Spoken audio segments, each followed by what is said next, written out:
आगे जय जगन्नाथ हरि बोलो हरि हरि बोलो हरि हरि बोलो हरि बोलो हरि हरि बोलो हरि हरि बोलो कस्तूरी तिलकं ललाटपटले वक्षस्थले कौस्तुभं नासाग्रे परमौक्तितं करतले वेणुकरे कङ्कणम्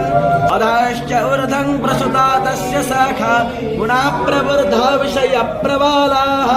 अधश्च मूलानि निषन्ततानि कर्मानुबन्धेन मनुष्यलोके नरोपमश्मे हतथोपलभ्यते नन्तो न चादीन च सम्प्रतिष्ठा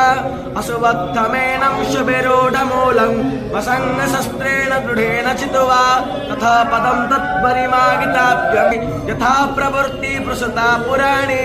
निर्माणमोहाजितसङ्गदोष गृहेद्वैतानि सञ्जातिर्वायुगन्धानि वासयात् स्तोत्रं चक्षुस्पर्शनं यामि हमो हरि बोलो हरि हरि बोलो हरि हरि बोलो सोमवत्पार्थात्मकः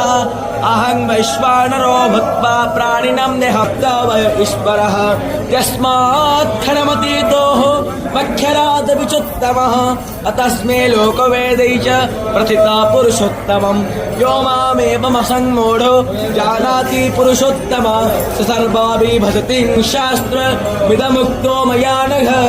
एतदवद्या बुद्धिमान् स्यात् स्वस्तेनाः पूषा विश्ववेदाः स्वस्तेनस्तार्क्ष्यो अरिष्टानेमिः शान्तिर्विश्वे देवाः शान्ति ब्रह्म शान्तिः सर्वज्ञो शान्तिः शान्तिरेव शान्तिः श्यामा शान्तिरेधि ॐ हरे